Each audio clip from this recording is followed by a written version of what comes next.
You're listening to the voice of IWA Flip here on Interfed Radio. In studio today, the one, the only, Big Marchand. Big Marchand, you there? I'm right here, Big Marchand from the Diamond District. Big Marchand, I'm sorry, brother, man. Like I said, I'm still trying to get everyone's names down. And you said you're the Big Diamond who? From the Diamond District, if anybody wants to Google that. Area outside of Boston. Oh, nice. But okay. The Diamond District. That's where we run this is where we run the empire from. Nice. Like it. I like it. Now, we're here talking IWA for anyone listening. The IWA is a play-by-mail game. What we're trying to do here in Interfed is get everyone's characters out and about, get to know some more of these managers. Now, Big, what leagues, where can we find you at? You can find myself and my son, Don Million, in the Louisiana Purchase League and the Steel Fed, and in the Deluxe League, DXL and Jade. And you can find me personally in the TTL and Gold, STL and NSL and Diamond, in the HRL and HSL and Bronze. So wherever you see the brand FRM16, it's either me or my son, and we're a collaborative effort. Nice. Now, before we got on air, we were talking, and like I said, I love the backstory. So if you don't mind, little history on your IWA, your IWA Sure. history. Cool. So, I caught the wrestling bug early, right about the time Hogan won the title. And, I was enthralled with all the wrestling magazines, and I would ride my bike.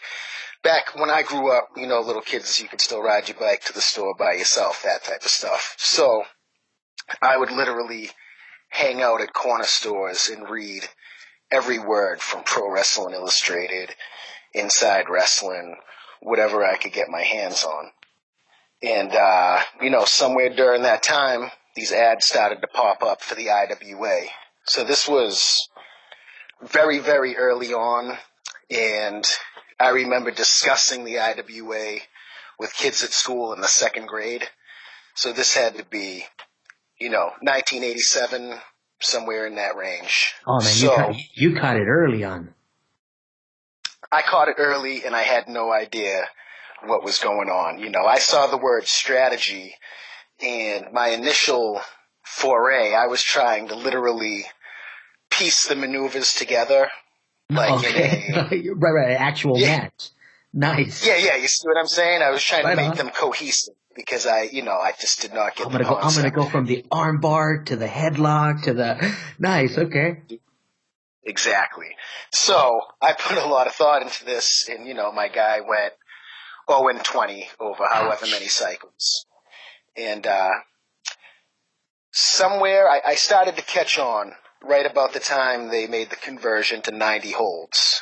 So I was in the Force One League, the FOL.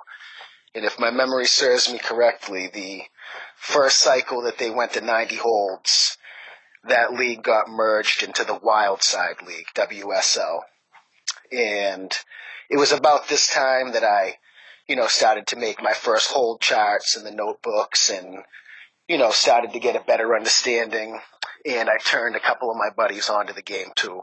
They made short runs, but, it was a good time while it lasted. So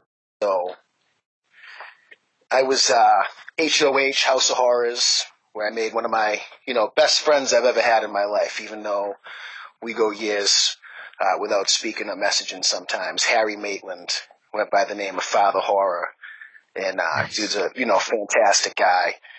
Orson Hernandez, who I haven't really talked to in a long time, but these are the guys we would get in trouble with our parents in the 90s for, we didn't have cell phones. There was no free long distance.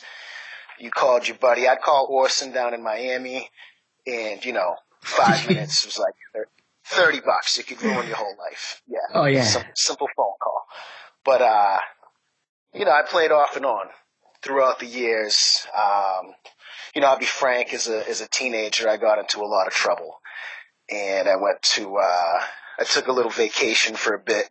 And when I came back, I played the game again, and I was UKA for, for probably my longest stretch was as UKA.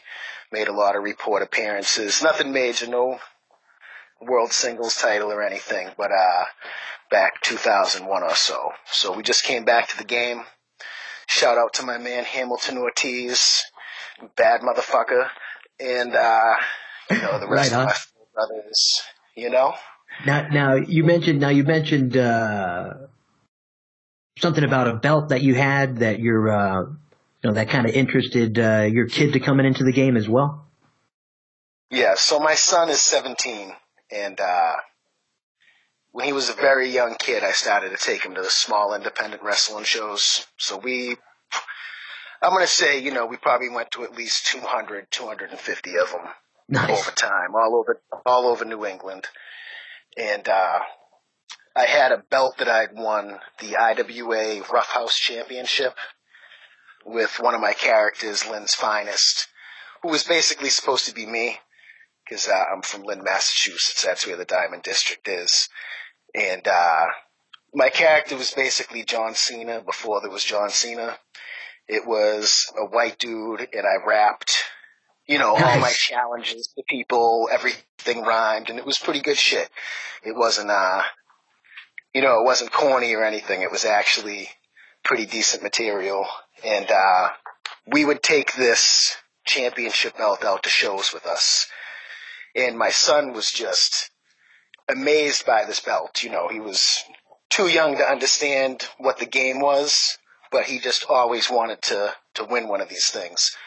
So me and him would wrestle for it, would have our little worked matches, pass the belt back and forth. And at a show for Big Time Wrestling, we had Jay Lethal, and this was probably even before he was in TNA. We had Jay Lethal autograph the belt, and we had Hurricane John Walters, who I don't know if that name rings a bell, but he was Ring of Honor Pure Champion, and he worked in one of those Lucha Feds under a different name. But we had the two of them sign the belt, and that made it official. If little storyline thing we had going. But anyway, that my son just continuously over the years brought up the IWA, and I was just too busy with life or whatever. And then about 4 or 5 months ago, got a random message on Facebook from a guy named Trevor Riley, and me and him were familiar from playing the game, probably over 20 years ago. And, told me he had this new concept league, the Louisiana Purchase League. He was going to be the commissioner and whatnot, and if he had so many managers, that they'd greenlight the project. So that's where me and my son came back in. Had some, pretty instant success, obviously. It's still the same game. And bumped into my man Hamilton, and that's how we ended up with FOE. Nice. Now the Louisiana Purchase isn't one that's that's on my radar, but I do remember when it was when they were initiating it. I know they do a lot of from what I remember, they were going to do a lot of stat tracking on is that the one? Yeah, Trevor has a website. I believe it's mvgsports.com. And it's just not it's not all IWA. He does a lot of, college football, so on and so forth.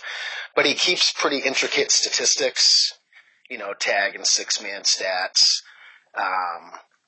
There's a new logo for the league, which I designed. I am not a graphic designer or anything of the sort, but I'm pretty mean with that Paint 3D. As anybody who's in a league with me might have seen my work. Nice. Especially DXL. If anybody's in the DXL, you've seen the Chosen One, Oswald Funk. You've seen Charmin Chico. It's one of my son's characters. I must have just missed you guys because at the beginning of this year, I was working with Frank. On the DXL, and like I said, we had our little inter-fed action going for a while. I remember We even got a dog match out of it. We went, Elrod's, I think it was Elrod's dog Fred, challenged one of the MML dogs, Nemo. Oh yeah, man, we were going, with some crazy angles. Nice. But yeah, so I must have just missed you, man, because like I said, we ended up, changing or turning the wheel on that interfed, and we took another step, back, and now we're doing some different kind of stuff with it. But yeah, I must have just missed you in the DXL. Yeah, we came in maybe 4 cycles ago, and one of my guys, Ancient Mystery Fox, won the league title, $33 prize. Big deal. I know. But if anyone's wondering the source, all of these names that I have, I try to have some pretty interesting names for my characters. And, most of them have some type of meaning behind them. So the Ancient Mystery Fox from the DXL, that was basically just, if anybody's familiar with the song, what does the fox say? Do you remember that? Oh man, I'm not even gonna. It was kind of a viral thing. Okay, I'm trying yeah. to imitate it right now, but I don't want to make a fool of myself in public. So, but there's just it's kind of a joke song, and there's a few lyrics in it that I'll be sure to look it up right when we get off for sure. Yeah, that was the inspiration for that. And if anybody has seen the Oswald Funk material on the DXL, obviously, I'm not going to say what the influence for him is, but, if you read the stuff, you understand what I'm getting at. But, I love to write this particular type of stuff. It's just that, as a busy adult, I don't have as much time as I wish I did. So, sometimes there's no comments or trash talk, but I do my best to put a little something out there. So me and Frank, FB3, I believe is how he'd want it pronounced, we have a little storyline interaction going in the DXL right now between his commissioner character and my guys. And if you allow me the liberty, would you consider yourself an at-large player or a small roster player? I know everyone has their different styles of playing the game, but everyone kind of classifies themselves differently. Yeah. Now, I've never, until this run here, I don't think I ever had more than 10 guys in the game at once. And to be honest with you, I was kind of naive. I didn't even realize that people had these humongous rosters of, 100 or 200 plus guys. That was news to me on this run, but I guess it makes sense, in hindsight. Yeah, I was interviewing a couple other guys, and one of the things that I mentioned to them, I remember as a rookie, when I was, exploring the IWA for the first time and had I was clueless about everything, and seeing virus everywhere. I was like, wow, that guy must have a lot of money because he's everywhere. Yeah. Or seeing IMT, or seeing some of these, at the time it was Edge, and it was UG, and I forget what other stables were also big when I was there, but I remember seeing these stables and believing it was one person. The whole stable thing at first too, that blew my mind as well. When I first came into the game, it wasn't until I started to get letters from people from the IWA Pen Pal program. I don't know if I recalls that, but yes, definitely paying that dollar, man. So you get a handwritten letter. Yeah. Most of the letters you'd get these handwritten letters passed to you by the IWA, and most of them were cool, but every now and then you would get this, randomly threatening letter from some kid on the other side of the country, which it would piss me off at the time, but at my age now, I look back and it's hilarious, and I wish that would happen to me now.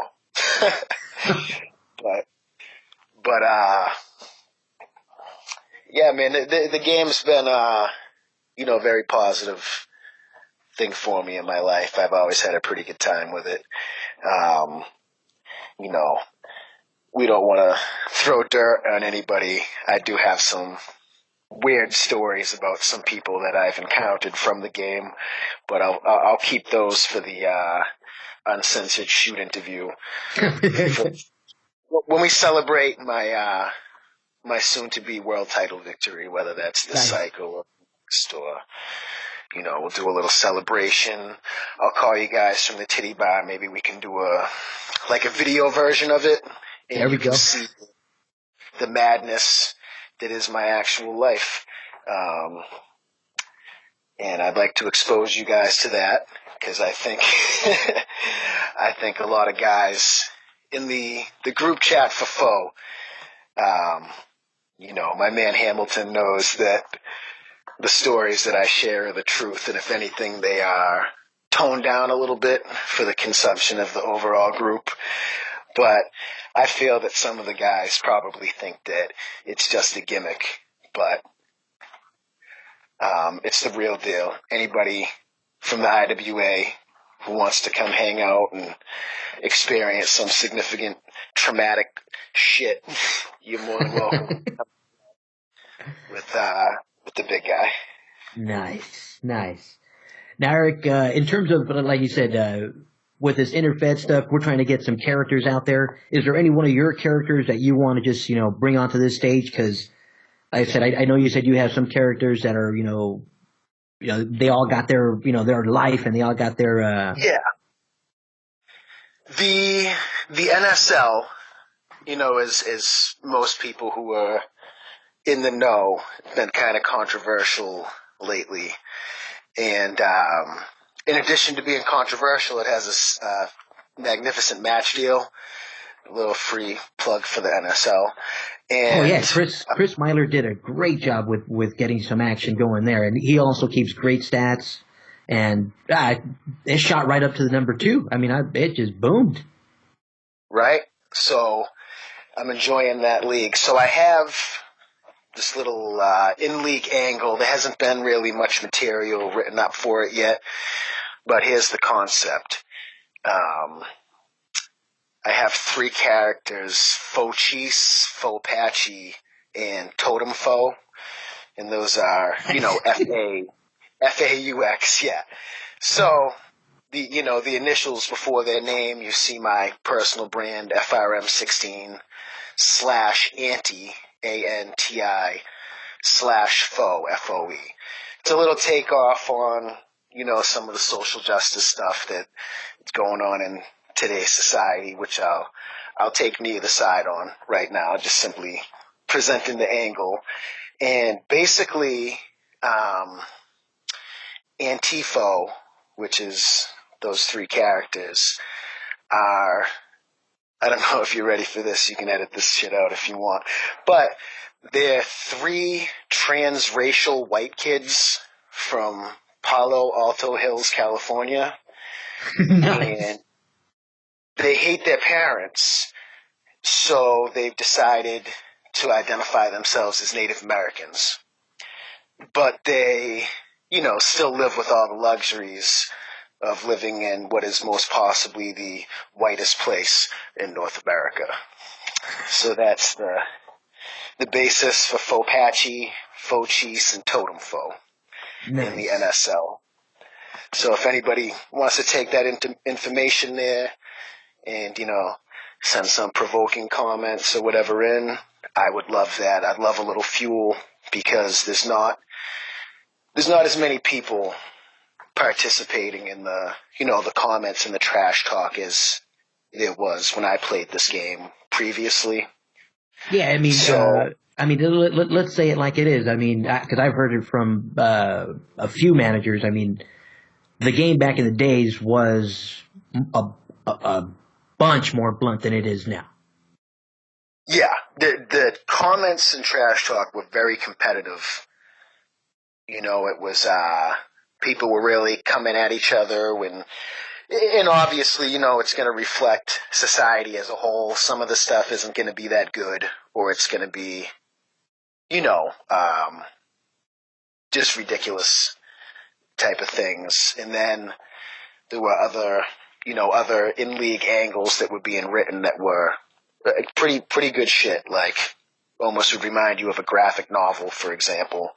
I don't remember what league it was in, but I had a little faction called the Pariah when I was part of UKA, and it was just, 4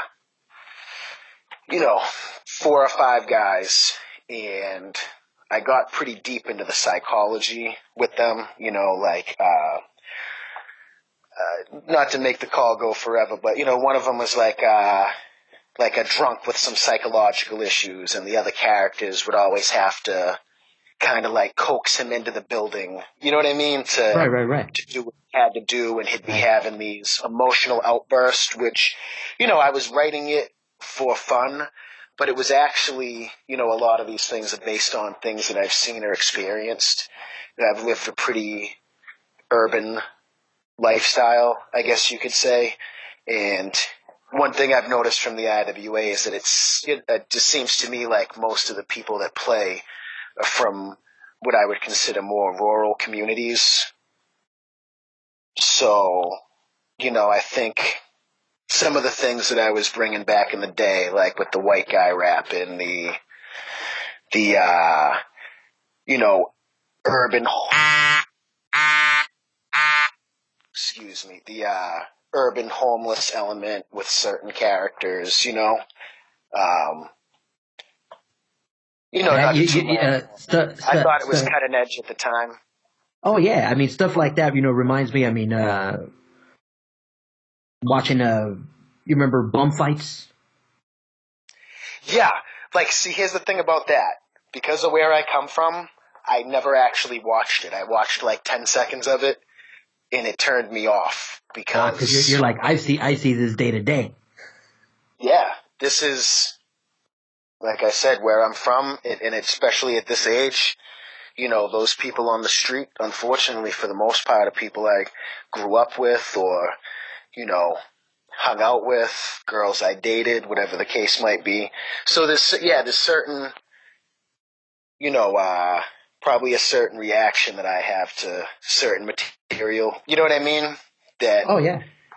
Exactly. Everyone's day to day, is gonna, like I tell one of the guys I'm, working with, it's like you can't expect someone to have the same reaction because they've lived a different life. Yeah. He's like, what's funny to this guy, it may not be, funny to them, and that's just natural, brother. You can't change someone's perspective because you don't know what their history is. Yeah. So nowadays, most of my entertainment, I'm not really, I don't watch TV. I'm not into mainstream stuff for the most part, I stay high 24 hours a day. I operate my own business, and, I'm a WWE shareholder. Not that anybody cares, but I made a few bucks off it, so I'm going to put that out there. But most of my involvement now as far as wrestling is listening to podcasts, the 605 Super Podcast, 605pod.com, if anybody's familiar with it. All of the Conrad Thompson shows, love all that stuff. Nice. So that's... and congratulations, by the way. Thank you. And oddly enough, again, not that anybody cares, my aunt lives a stone's throw from WWE headquarters in Stamford, oddly enough. So, on occasion I'm down there in the area. Should do a little FRM16 FOE takeover of the building. I don't know how that'd go, but I'm pretty sure we could pull it off. Nice. I might need to call reinforcements. Call in the whole Fed crew. Now, just to throw it out there, like I said, I know the trash talk has been down in a lot of leagues, a lot of federations. There's a couple leagues we've been pushing just because there's a lot of trash talkers there. Yep. Like I said, is there any league that you would want to push on the air right now that, hey, you know what, I'm trash talking? Even like you said, even if it, like you said, we're all adults, so that's the one thing, having these radio shows, I want to get everybody's, to know that, hey, you know what, some people got busier lives than others, so I'm not going to trash talk every single cycle. Don't, but I can definitely run something, up to a pay-per-view, definitely. I'll tell you guys what, I definitely like I said, to be provoked in the NSL, for the Antifo characters. The LPL, I was initially putting a lot of material out there, but I feel like the entire trash talk and comment section right now is just, my son and myself versus the commissioner and his guys. It's a decent amount of competition there, so, I would love somebody to come to the LPL and provoke us. DXL, like I said, that we have some pretty good material going there. But again, it's about, participation. I'm going to try to put this stuff out there, but if guys don't fire back, as we both know. Yeah, it's definitely hard to build.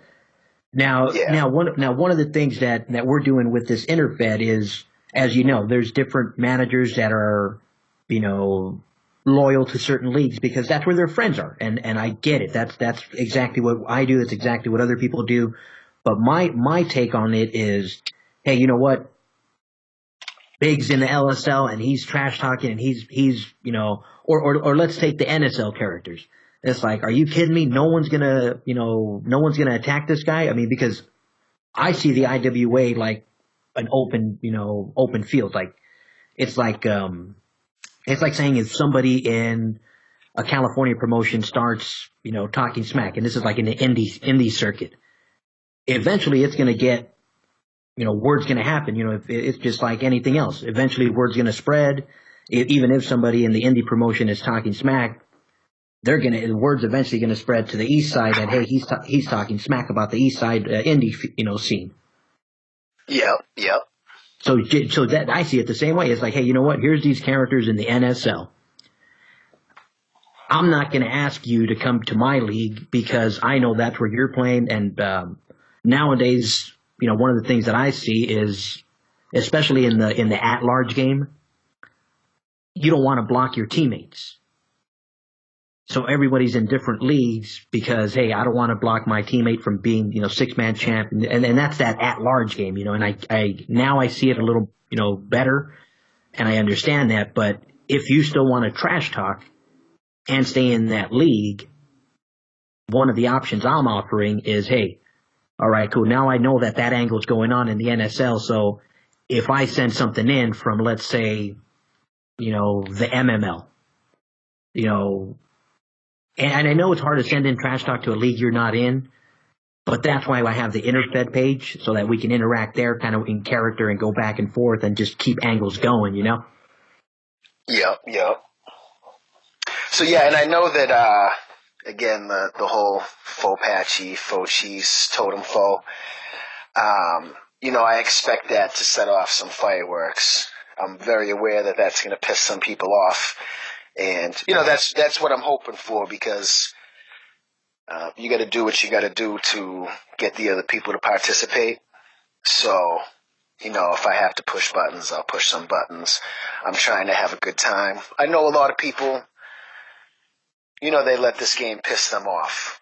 I see it on Facebook every day. But I mean, there are a fair amount of us, like I said, especially me, my son, Hamilton Ortiz, for example, who we get a kick out of that. So I'm going to be honest with anybody that's listening.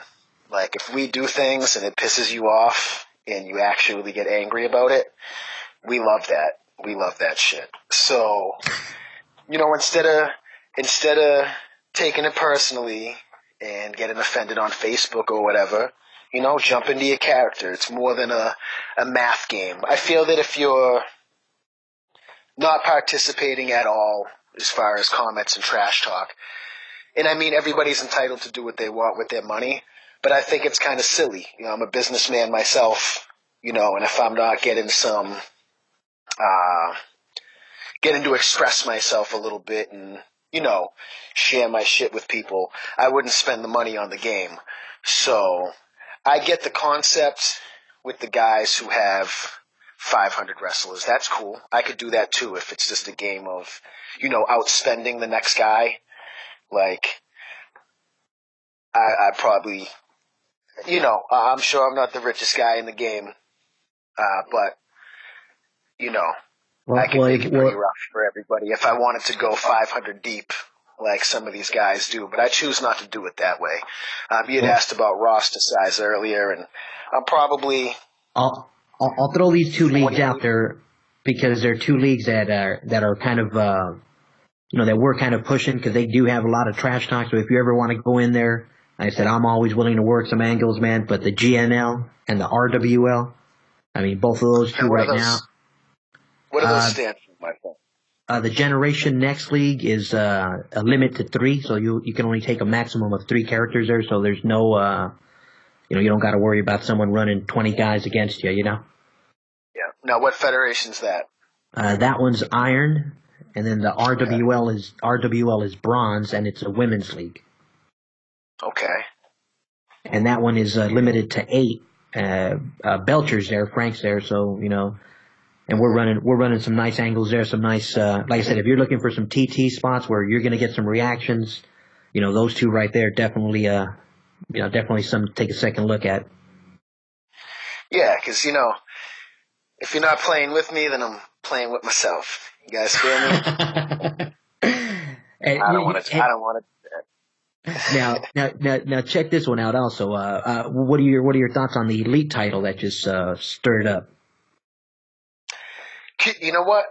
Give me a little rundown of it. I've been, I'll get you a little bit into my personal life here. For the past 6 weeks or so, I have been on a incredible run with the wrong kind of women. God bless them. None of them are going to hear this podcast, so, I'm going to say what I got to say. But, it all started with taking a couple girls home from the strip club one night, and then I just lost my goddamn mind. I ended up, I'm fucking 39. I look much younger. I train. I've been involved with like mixed martial arts, Brazilian jiu-jitsu, that stuff for a long time. So even though I'm high from marijuana 24 hours a day, I'm very health conscious. So I ended up with a gorgeous little 22-year-old girl staying at the house for a little bit. As expected, she drove me out of my motherfucking mind. You guys don't even want to know. I kicked her out for a couple days. This is... Listen, I had these other 2 girls come over, and you know what we did. And then there was they had a little fight out front of the house. Just put it this way. I've been a little busy lately, so I heard about this Elite title, but, Flip, if you could please. Definitely, brother. Give me some more details. I'm sitting here just, eyes closed, just looking up. It's like, all right, just picture.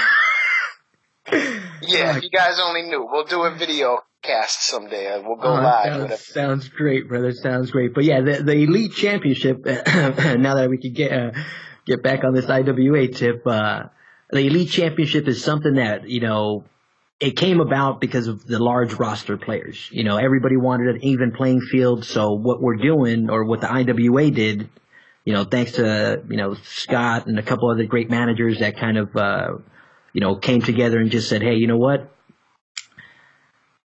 Any league that's limit to 6 and under, as long as they have 50 cards, compete for a belt.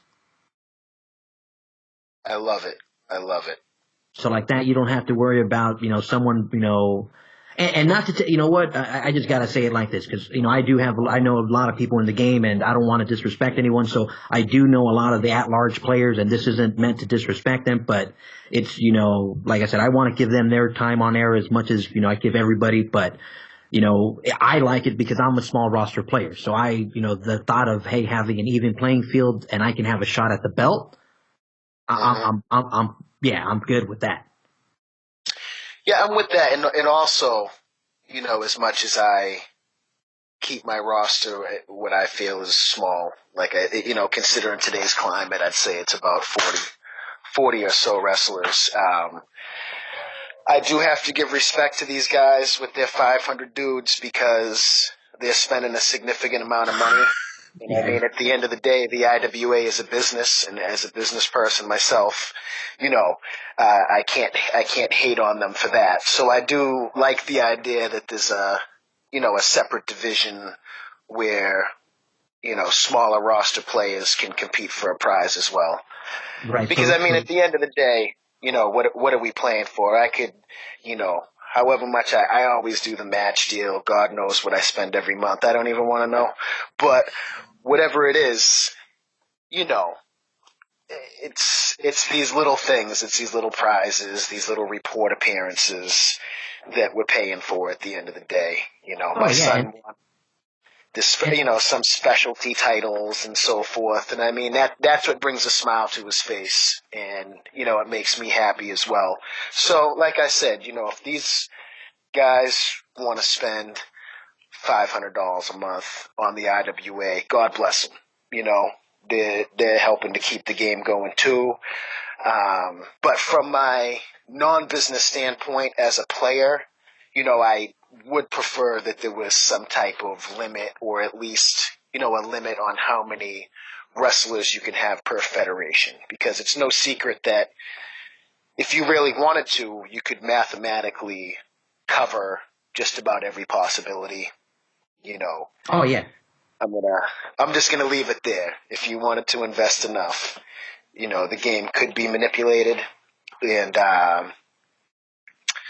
I'd like to see that avoided, obviously. But Oh, yeah, and that was a good thing about the elite title, that it's going to give us an even playing field, and there's elite leagues throughout the IWA and every federation. So yeah, man, we're in the SHL, and we got a good group of trash talkers there now in the Superhero League, and we're going to just go nuts there.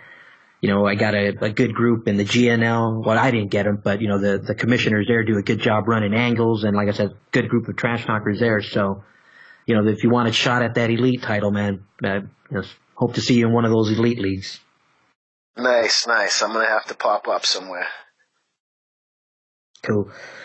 All right, let's see here. We're right around that 40-minute mark. I'm going to go ahead and sign off. You've been listening to the voice of IWA Flip and the one, the only, Big Marchand. Big Marchand, we're signing off. You got any last words? Big Marchand, signing off. Diamond District, shout out to my kid, Don Million, Boston, Mass. FRM16, that's Family Royale Marchand, 16th Dynasty. And of course, we're FOE, as you know. Signing off. You guys have a good one. Lates.